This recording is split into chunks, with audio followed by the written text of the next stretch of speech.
નમસ્કાર મિત્રો, હું મોહન ગઢવી ગુજરાતી દુનિયા યુટ્યુબ ચેનલમાં ફરી એકવાર આપ સૌ મિત્રોનો હાર્દિક સ્વાગત કરું છું. મિત્રો, મહારાષ્ટ્ર, ગુજરાત, કર્ણાટક, આંધ્રપ્રદેશ, ઉત્તરાખંડ, પંજાબ અને દિલ્હી જેવા રાજ્યો વર્ષ 2018થી જ ભયંકર જળ સંકટનો સામનો કરી રહ્યા છે. આ રાજ્યોને હાલમાં જળ સંકટનો સામનો કરવો પડી રહ્યો છે.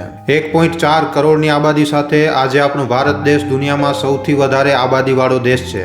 અને આટલી મોટી આબાદીવાળા દેશમાં મિત્રો વધારે પૂરતા લોકો પાસે પીવાનો સાફ પાણી નથી. એવામાં એ જાણવું ખૂબ જ જરૂરી છે કે આ રાજ્યો જળ સંકટના મામલામાં આટલી ખરાબ હાલતમાં કેવી રીતે પહોંચી ગયા છે અને આ સૂકાની મારથી આપણા દેશને બચાવવા માટે ભારતની સરકાર શું કરી રહી છે. આ વિડીયોમાં આપણે આ તમામ પ્રશ્નોને સમજવાની કોશિશ કરીશું. માટે વિડીયોને છેલ્લે સુધી જોવા તેમજ લાઇક અને શેર કરવા ખાસ વિનંતી. મિત્રો, ધરતી ઉપર જે કુલ પાણી છે એનો 97% જે હિસ્સો છે એ સમુદ્રી પાણી છે. મતલબ કે ખાલી 3% જેવો ધરતી ઉપર પાણી છે જે પીવા લાયક છે.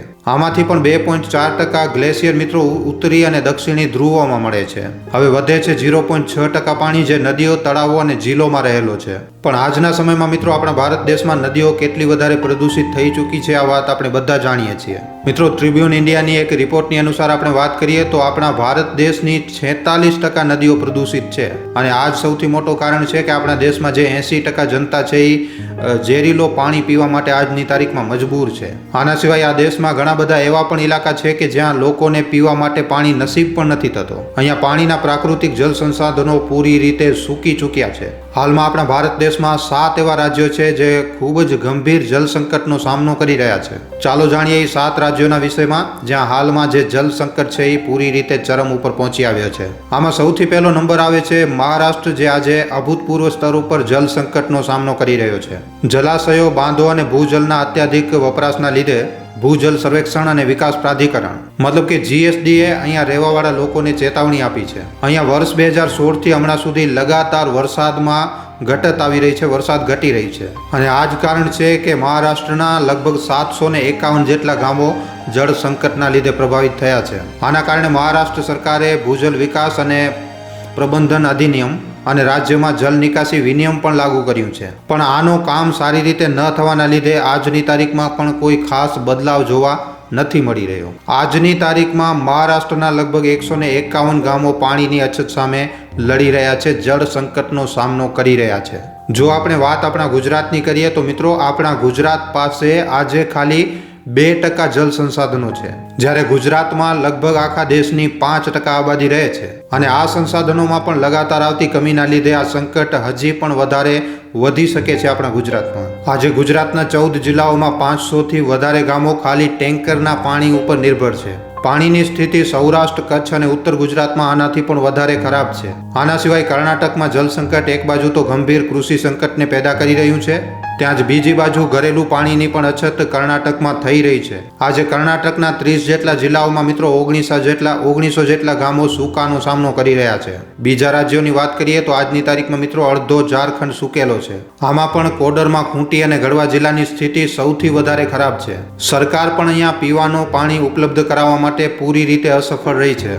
આવી જ રીતે આંધ્રપ્રદેશ પણ આજે પોતાના લોકોને પીવા માટે સાફ પાણી ઉપલબ્ધ કરાવવામાં અસફળ રહ્યું છે. અહીંયા પાણીની ગુણવત્તા એટલી વધારે ખરાબ છે કે ઘણા હજારો લોકો ખાલી ગંદો પાણી પીવાના લીધે બીમાર પડી રહ્યા છે. આંધ્રપ્રદેશના બાંધો પણ આજે આખા રાજ્યને પીવાનું પાણી આપવા માટે પૂરતા નથી. હવે અહીંયા મિત્રો જ્યારે વાત રાજસ્થાનની આવે છે તો આ સમસ્યા સૌથી વધારે મોટી દેખાય છે. એક સર્વે અનુસાર ખબર પડે છે કે નવેમ્બર 2008થી કરી અને નવેમ્બર 2018 સુધી રાજસ્થાનના ભૂજલ સ્તરમાં લગભગ 62.70%ની કમી આવી છે. અહીંયા ગામના લોકો ના તો પોતાની માટે અને ના તો પોતાના જનાવરોની માટે પીવાના પાણીની વ્યવસ્થા કરી શકે છે. આવી જ રીતે ઉત્તર પ્રદેશના બુંદેલખંડ, મથુરા અને અલીગઢ જેવા ક્ષેત્રો છે જ્યાંના તળાવો આજે એકદમ ગાયબ થઈ ચૂક્યા છે અને ત્યાંની ડંકીઓનો પાણી પણ આજે પૂરી રીતે સૂકી ચૂક્યો છે. આના સિવાય દેશના 3 પ્રમુખ શહેરો બેંગલુરુ, ચેન્નઈ અને દિલ્હી પણ અભૂતપૂર્વ સ્તર ઉપર જળ સંકટનો સામનો કરી રહ્યા છે. બેંગલુરુમાં કાવેરી બેસિનની હાલત આજે ખૂબ જ ખરાબ છે. જળ સંકટનો સામનો રાજ્યના ઉત્તરી અને પશ્ચિમી લોકોને કરવો પડી રહ્યો છે. અધિકારિક આંકડાઓ અનુસાર બેંગલુરુમાં લગભગ 9294 બોરવેલ છે. આમાંથી 1793 બોર પાણીની કમીના લીધે કામ નથી કરી રહ્યા. આના સિવાય ચેન્નઈ પણ આજે ભયંકર જળ સંકટનો સામનો કરી રહ્યો છે. અહીંયા 4 જલાશયો છે જે વધારે પૂરતા જળ આપૂર્તિનું કામ કરે છે, પણ આ જે 4 જલાશયો છે એ હવે પૂરી રીતે સૂકી ચૂક્યા છે. જેના લીધે અહીંયાના લોકો કલાકો સુધી નગર નિગમ અથવા તો નિજી ટેન્કરમાંથી પાણી ભરે છે. દેશની રાજધાની દિલ્હી પણ જળ સંકટથી બચી નથી શકી. 2017ની આર્થિક સર્વેક્ષણ રિપોર્ટના અનુસાર દિલ્હીમાં લગભગ 20% પીવાનું જે પાણી છે એ કુપ્રબંધનના લીધે બરબાદ થઈ રહ્યો છે. દિલ્હીના આજે પણ લગભગ 18% જેટલા ઘરોમાં પાઇપના માધ્યમથી પાણીની આપૂર્તિને પૂરી નથી કરી શકાય. એવામાં મિત્રો ચાલો આપણે જાણીએ કે આ જે રાજ્યો છે એ જળ સંકટના મામલામાં આટલા ખરાબ સ્ટેજ ઉપર કેવી રીતે પહોંચી ગયા છે, આના પાછળનું કારણ શું છે. જેમ કે આપણે વિડીયોની શરૂઆતમાં વાત કરી હતી કે આપણા ભારત દેશમાં લગભગ 200થી વધારે નદીઓ છે અને પીવાના પાણીનો સૌથી મોટો સ્ત્રોત પણ નદીઓ જ છે. અને આ નદીઓ આજના સમયમાં કેટલી વધારે પ્રદૂષિત થઈ ચૂકી છે આપણે આ બધું જોઈ શકીએ છીએ. આના સિવાય દેશમાં જે બીજો મુખ્ય સ્ત્રોત છે પીવાના પાણીનો એ છે ભૂજલ. ગ્રાઉન્ડ વોટર અથવા ભૂજલ એ પાણી છે જે ચટ્ટાનો અને માટીમાંથી રસીને જમીનની અંદર જમા થાય છે. તમને જાણીને હેરાની થશે કે ભારતમાં નદીઓ, તળાવો અને ભૂજલના લીધે પાણીની ઉપલબ્ધતા લગભગ 23 અરબ ઘન મીટરથી વધારે છે. તેમજ દર વર્ષે ઓસતન વરસાદ જે છે એ 100 સેન્ટીમીટરથી પણ વધારે છે. એવામાં તમારા મનમાં પણ એ પ્રશ્ન જરૂર આવી રહ્યો છે કે આટલું બધું હોવા છતાં પણ પાણીની અછત શું કામ થઈ રહી છે. મિત્રો, જે વરસાદ થાય છે તો વરસાદના પાણીમાંથી જે 47%નો જે પાણીનો હિસ્સો હોય છે, મતલબ કે 1869 બિલિયન ક્યુબિક મીટર જે પાણી છે એ નદીઓમાં જાય છે અને હવે એમાંથી 1132 મિલિયન ક્યુબિક મીટરનો વપરાશ થઈ શકે છે. ભારતમાં જલ પ્રબંધક ઉપર ઉચિત યોજનાઓની કમીઓના કારણે આપણા ભારત દેશમાં જે વરસાદનું પાણી હોય છે એ પૂરી રીતે બરબાદ થઈ જાય છે. આના સિવાય મિત્રો ગ્રાઉન્ડ વોટર મતલબ કે જે ભૂજલ છે એ પણ સારી રીતે રિચાર્જ નથી થઈ રહ્યો, કારણ કે આજે હરેક જગ્યા ઉપર કોન્ક્રીટની ઇમારતો છે અને આ જ કોન્ક્રીટની ઇમારતોના કારણે જે પાણીનો જે રિસાવ થાય છે એ ખૂબ જ ઓછો થાય છે. પણ એવી વાત નથી કે આને લઈને ક્યારે કોઈ મોટા સ્તર ઉપર કોઈ કોશિશ જ નથી કરવામાં આવી. વર્ષ 2016માં દિલ્હી હાઈકોર્ટે એક કેસની સુનવાઈ કરતા સમયે જણાવ્યું હતું, કોર્ટે પોતાનો ફેસલો આપ્યો હતો. કોર્ટે જણાવ્યું હતું કે મકાન હોય કે પછી કોઈ સોસાયટી હોય, બધા માટે રેન વોટર હાર્વેસ્ટેડ ડિવાઇસ લગાવવું અનિવાર્ય હશે અને આવું ન કરવાવાળા પાસેથી પાણીની વધારે કિંમત વસૂલવામાં આવશે. પણ આ ફેસલા ઉપર કેટલો અમલ કરવામાં આવ્યું છે એ વાતના ગવાહ આપણે બધા છીએ. આજે દેશમાં જળ સંકટ કેટલો ગંભીર બની ચૂક્યો છે એ નીતિ આયોગની વોટર મેનેજમેન્ટ ઇન્ડેક્સની રિપોર્ટથી આપણને ખબર પડે છે. આમાં મિત્રો દેશના જે 21% જે શહેરો છે એ ભૂજલના સ્તરમાં શૂન્ય ઉપર પહોંચી રહ્યા છે. આવી સ્થિતિમાં જો ગ્રાઉન્ડ વોટરને 0 સ્તર ઉપર પહોંચવાથી રોકવામાં ન આવ્યું અને આને ઠીક કરવામાં ન આવ્યું તો શહેરોમાં રહેતા 10.5 કરોડ લોકો માટે પીવાના પાણીની સમસ્યાઓ ઉત્પન્ન થશે. આજે આખી દુનિયામાં પીવા માટે ભૂજલના પાણીનો વપરાશ કરતા દેશોની આખી દુનિયાની લિસ્ટમાં 8 દેશો એશિયાના છે અને 2 દેશો ઉત્તરી અમેરિકાના છે. ધરતીના લગભગ 75% ભૂજલનો વપરાશ ખાલી આ જ દેશોમાં થઈ રહ્યું છે અને આ જે દેશોની લિસ્ટ છે એમાં આપણો ભારત દેશ સૌથી વધારે ઉપર છે. ભારતમાં મિત્રો ખેતીની સિંચાઈ માટે લગભગ 89% ભૂજલનો વપરાશ કરવામાં આવે છે અને આપણા આખા દેશની 48% જે આબાદી છે એ પૂરી રીતે ખેતી ઉપર નિર્ભર છે. પાકની સિંચાઈ માટે વધારે પૂરતો ટ્યુબવેલનો સહારો લેવામાં આવે છે અને આના કારણે પાણીનું જે સ્તર છે એ લગાતાર નીચે જઈ રહ્યો છે. જો આ સિચ્યુએશન મિત્રો ડે 0 ઉપર પહોંચી જાય છે તો પાકના ઉત્પાદનમાં ખૂબ જ વધારે મુસીબતો આવશે અને આના લીધે આખા દેશમાં એક ખૂબ જ મોટો ખાદ્ય સંકટ પણ ઊભો થઈ શકે છે. અનાજનો સંકટ પણ પેદા થઈ શકે છે. ભારતમાં જળ આપૂર્તિ અને વ્યવસ્થિત રીતે જળ વિતરણ ન થવાના લીધે ક્ષેત્રીય સ્તર ઉપર પ્રતિ વ્યક્તિ પાણીની જરૂરિયાત અને પાણીની ઉપલબ્ધતા એકદમ અલગ અલગ છે અને આવી જ રીતે પાણીની ખપતમાં પણ એક ખૂબ જ મોટી અસમાનતા જોવા મળે છે. તમને જણાવી દઈએ કે ભારત સરકારે શહેરોમાં રહેવાવાળા લોકો માટે પ્રતિ વ્યક્તિ પ્રતિ દિવસ 125 લીટર પાણીની વ્યવસ્થા કરે છે, જ્યારે ગ્રામીણ ક્ષેત્રો જે છે એમાં મિત્રો આ જરૂરિયાત ખાલી 55 લીટર પ્રતિ વ્યક્તિ પ્રતિ દિવસ છે. પણ આના ઉપર WHOનું પૂરી રીતે અલગ માનવું છે. WHOના અનુસાર હરેક દિવસે મિત્રો એક વ્યક્તિ માટે ખાલી 25 લીટર પાણી જ ઘણું છે. આના ઉલટામાં જો આપણે દિલ્હીની રિપોર્ટને જોઈએ તો મિત્રો હરેક વ્યક્તિ પ્રતિ દિવસ 272 લીટર પાણીનો વપરાશ કરી રહ્યો છે. તમને જાણીને હેરાની થશે કે આખી દુનિયાભરમાં પાણીના ઉપયોગની જે સીમા નક્કી કરવામાં આવી છે, તમને જાણીને હેરાની થશે કે આખી દુનિયામાં પાણીના વપરાશની જે સીમા નક્કી કરવામાં આવી હતી એમાં આ જે છે એ સૌથી વધારે છે. વૈજ્ઞાનિકોનું એમ માનવું છે કે ભૂમિનો જલભરણ પૂરી રીતે ન થવાના લીધે જમીનની જે નમી હોય છે એ નમી ખતમ થઈ રહી છે અને આના કારણે દેશમાં સૂકો વધી રહ્યો છે. ભૂવૈજ્ઞાનિક હલચલ અને પાણીમાંથી જૈવિક કચરાના રૂપમાં નીકળવાવાળી કાળી મિથેન અને બીજી અન્ય ગેસોના લીધે પણ જમીનની સપાટી ઉપર અચાનક આ ગરમીને વધારી રહી છે.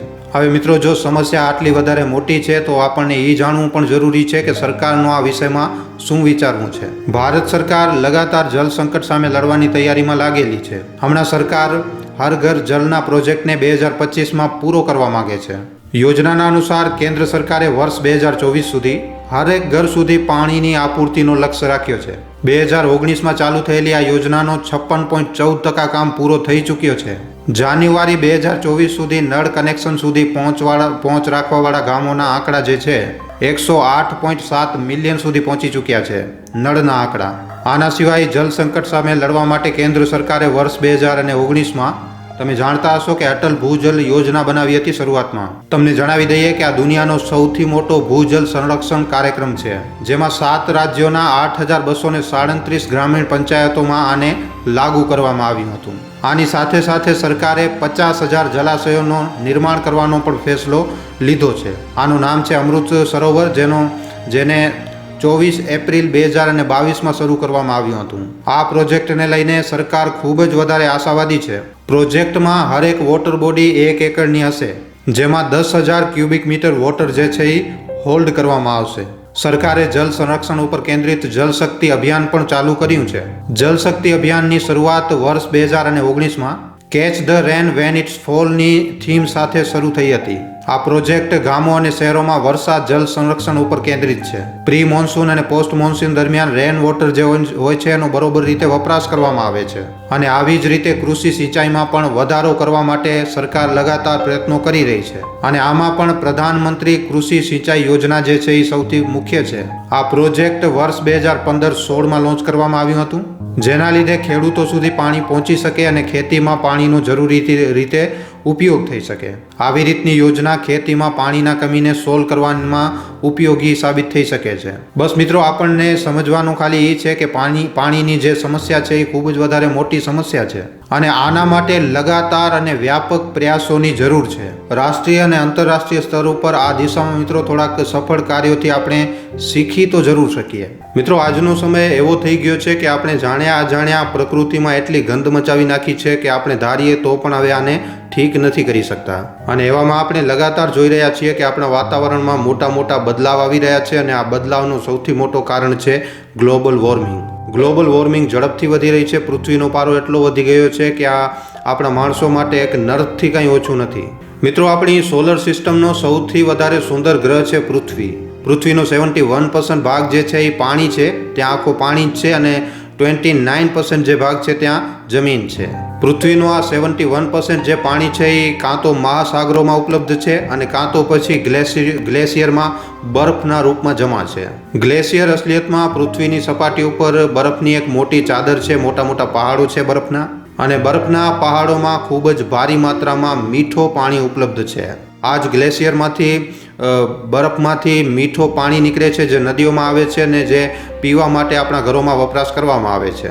પણ મિત્રો, હવે આ ગ્લેશિયર ખૂબ જ ઝડપથી ઓગળી રહ્યા છે. ધરતી ઉપર ખૂબ જ ઝડપથી વિકાસની સાથે સાથે પ્રદૂષણની ઝડપ પણ ખૂબ જ મોટા પાયે વધી રહી છે. આના લીધે પૃથ્વી ગરમ થઈ રહી છે અને જલવાયુમાં મોટા પરિવર્તન જોવા મળી રહ્યા છે.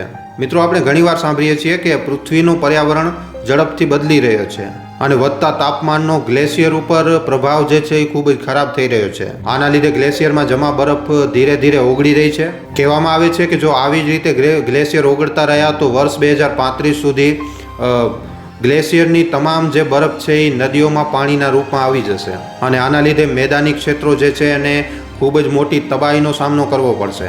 અને આવો જ કંઈક હાલ બાકીના ગ્લેશિયરનો પણ છે. વૈજ્ઞાનિકોનું એમ કહેવું છે કે પૃથ્વી ઉપર જેટલી પણ બરફ છે એને ઓગળવા માટે 5,000 વર્ષનો સમય લાગશે. પણ મિત્રો, જો આની સ્થિતિને સુધારવા માટે કંઈ બદલાવ કરવામાં ન આવ્યા તો આનાથી પણ ઓછા સમયમાં બરફના જે પહાડો છે એ ગાયબ થઈ જશે. શું તમે ક્યારે વિચાર્યું છે કે રાત્રે તમે સૂતા છો અને સવારે ઊભા થાવ છો તો બધા ગ્લેશિયર ઓગળી રહ્યા છે તો તમે શું કરશો? કાં તો તમે પોતાને પાણીની અંદર ડૂબતા જોશો અને કાં તો તમારો આખો જે શહેર છે એ બરબાદ થઈ જશે. પણ મિત્રો, આવી વસ્તુ મુમકિન નથી કે ગ્લેશિયરની પૂરેપૂરી બરફ રાતોરાત ઓગળી જાય. પણ ધ્યાન દેવાની વાત એ છે કે જો બધી બરફ રાતોરાત ગાયબ થઈ જાય તો પૃથ્વીનો સ્વરૂપ કેવો હશે?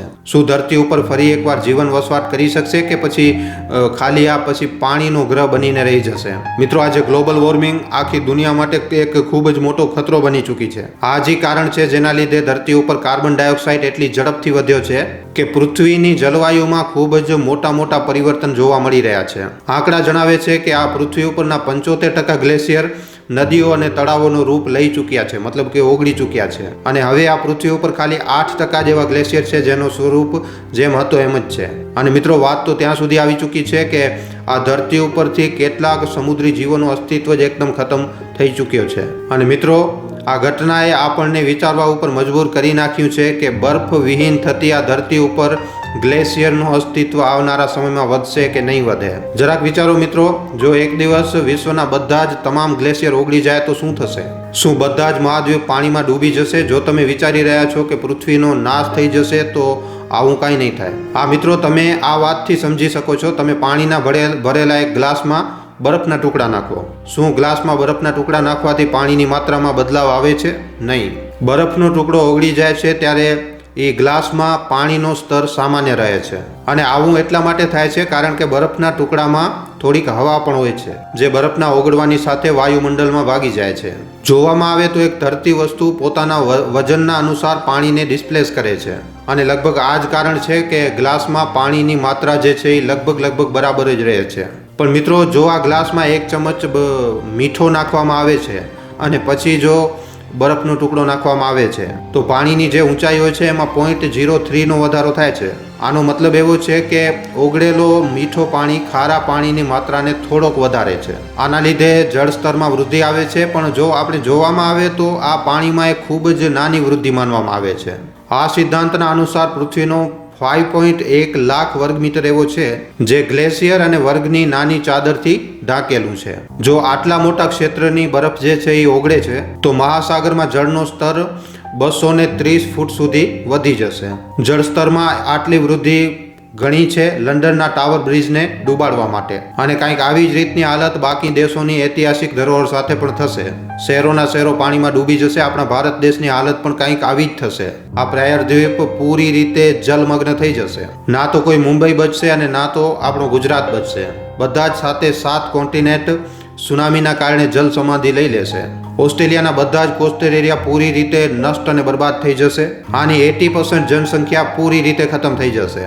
અને નેધરલેન્ડ જેવા શહેરો આ તબાહીમાં પૂરી રીતે ખતમ થઈ જશે. તટીય ક્ષેત્રોની આસપાસ રહેવાવાળી ઘણી આબાદીની સામે આ કહેર તાંડવ મચાવશે. વૈજ્ઞાનિકોનું કહેવું છે કે આટલા મોટા જીઓલોજીકલ બદલાવના પરિણામ સ્વરૂપ આ આફ્રિકા જેવા દેશોમાં મહાદ્વીપને વધારે કોઈ નુકસાન નહીં પહોંચાડે. પણ આ બદલાવ પછી અત્યાધિક ગરમીવાળી હવાઓ જે વધેલો મહાદ્વીપ હશે ત્યાં માનવ જીવનને વસવા યોગ્ય નહીં છોડે.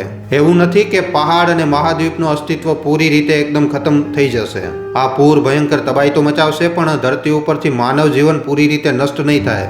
જે લોકો આ વિનાશકારી ઘટના પછી બચી જશે એમને પછી મિત્રો આ ધરતી ઉપર આનાથી પણ વધારે ખતરનાક વિનાશકારી લડાઈ લડવી પડશે. કારણ કે ગ્લેશિયર અને બરફની મોટી ચાદરના ઓગળ્યા પછી પૃથ્વીની ભૌગોલિક સ્થિતિ પૂરી રીતે બદલી ચૂકી હશે. હાલત કંઈક એવી થશે કે વધેલા પ્રાણી પણ ઓક્સિજનની કમીના લીધે દમ તોડવા લાગશે.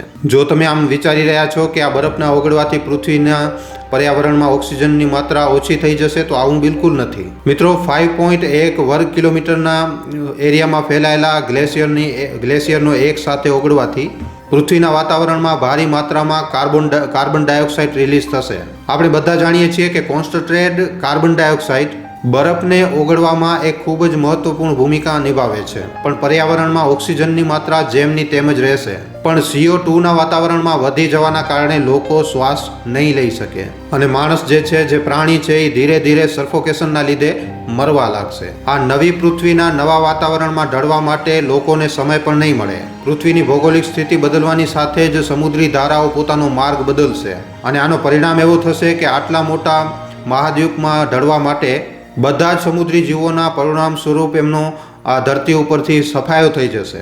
સમુદ્રી જીવથી લઈને વેલ, શાર્ક, પેંગ્વિન અને પોલર જેવા બધા જીવોનો અંત આવી જશે. આનો મિત્રો અસર એવું થશે કે સમુદ્રી જીવોનું અસ્તિત્વ પૂરી રીતે આ દુનિયામાંથી ખતમ થઈ જશે. જો કોઈ પ્રજાતિ વધી પણ જાય છે તો એને પણ જલ્દીથી જલ્દી એને નવા વાતાવરણ માટે પોતાને તૈયાર કરવું પડશે. પોતાને નવા વાતાવરણમાં જલ્દીથી જલ્દી ઢાળવું પડશે અને પોતાના રહેવા માટે નવા આવાસની ખોજ કરવી પડશે. જેમ જેમ સમુદ્રની ધારાઓ પોતાનો માર્ગ બદલશે, આનો સીધો અસર જલવાયુ ઉપર પડશે. આના પરિણામ એવા થશે કે ધૂળથી ભરેલા સૂકેલા રેગિસ્તાનમાં પણ લગાતાર વરસાદ થશે ને એકદમ હાલત પૂર જેવી થઈ જશે. જ્યાં ઘણા વર્ષાવનોમાં જ્યાં વર્ષના 12 મહિના સુધી વરસાદ પડતી રહે છે, ત્યાં સૂકો પડવાના લીધે વનસ્પતિ પૂરી રીતે પ્રભાવિત થશે. ઝાડવા સૂકવા લાગશે અને ઘણા બધા જાનવર હંમેશા માટે એકદમ આ ધરતી ઉપરથી વિલુપ્ત થઈ જશે. જો ખેતીની વાત કરીએ તો ફસલોથી લહેરાતા ખેતરો કિસાનો માટે એક સપના જેવું રહી જશે. પૃથ્વી ઉપર જે ઉપજાઉ જમીન છે એ પૂરી રીતે બંજર થઈ જશે અને આના લીધે ફૂડ સપ્લાય નહીં થઈ શકે. વૈશ્વિક અકાળની એક સ્થિતિ ઉત્પન્ન થઈ જશે. અસર એવું થશે કે વગર પાણી અને ભોજનના માણસ જીવનનું અસ્તિત્વ ખતરામાં આવી જશે. હવાના પેટર્નમાં પણ ખૂબ જ મોટા પાયે બદલાવ થશે. સૂરજની કિરણોને રોકવા માટે બરફ ખતમ થઈ જવાના લીધે સૂર્ય સમુદ્રમાંથી અધિક ઉર્જાને ખેંચી લેશે, જેના લીધે અવકાશમાં વધારેમાં વધારે વાદળા બનશે. આ વાદળા પહાડી ઇલાકાઓમાં જઈને વરસાદ કરશે અને આના લીધે વધેલો ભૂભાગ પણ પૂરની ચપેટમાં આવી જશે. મહાસાગરોમાં તટીય ઇલાકાઓની હાલત એવી થશે કે દિવસે પ્રતિ દિવસે કોઈને કોઈ સાયક્લોનના કારણે, કોઈને કોઈ વાવાઝોડાના કારણે આ તટ પ્રભાવિત થતા રહેશે. એક ખૂબ જ ઓછી તીવ્રતાવાળો ભૂકંપ પણ આવા તટો ઉપર એવી ભયંકર તબાહી મચાવશે કે આવા ઇલાકાઓમાં માણસના રહેવાની સંભાવનાઓ એકદમ શૂન્ય થઈ જશે. માણસ પોતાને બચાવવા માટે આ તટીય ઇલાકાઓમાંથી માઇગ્રેટ થઈ જશે. આવી સ્થિતિમાં સરકાર પાસે લોકોને રાખવા માટે ના તો કોઈ જગ્યા હશે અને ના તો કોઈ રાહત પ્લાન હશે. પૃથ્વી ઉપરથી તમામ ટોટલ બરફ ઓગળી જવાથી એક એવી દુનિયા બની જશે જેને આજે આપણે ઓળખી પણ નહીં શકીએ. પણ મિત્રો, ગ્લેશિયરની પૂરેપૂરી બરફ એક સાથે જ ઓગળી જાય આવું થવું તો સંભવ નથી અને એટલા માટે આ જે પરિદ્રશ્ય છે એ ખૂબ જ દૂર લાગી શકે છે. પણ મિત્રો, ગ્લેશિયરનું ધીમે ધીમે ઓગળવું પહેલાથી જ થઈ રહ્યું છે અને આપણને ભવિષ્યમાં આવી કોઈ આપદાને રોકવા માટે તત્કાલ કાર્યવાહી કરવી જોઈએ, જ્યાં આવી કોઈ આપદા વાસ્તવિકતા ન બની જાય. બાકી મિત્રો, આના ઉપર તમારા શું અભિપ્રાય છે, તમારું શું વિચારવું છે, અમને નીચે કોમેન્ટ સેક્શનમાં લખીને જરૂર જણાવજો. જો આજનો આ વિડીયો તમને પસંદ આવ્યો છે તો આ વિડીયોને ખાલી તમારા સુધી સીમિત ન રાખતા તમારા મિત્રો સાથે, પરિજનો સાથે, વોટ્સઅપ ઉપર, ફેસબુક ઉપર, યુટ્યુબ ઉપર જેટલો બની શકે વધારેમાં વધારે આ વિડીયોને શેર જરૂર કરજો. તો આજના વિડીયોમાં આટલું જ. હવે આપણે મળીશું ફરીવાર એક નવા વિડીયો સાથે. ધન્યવાદ.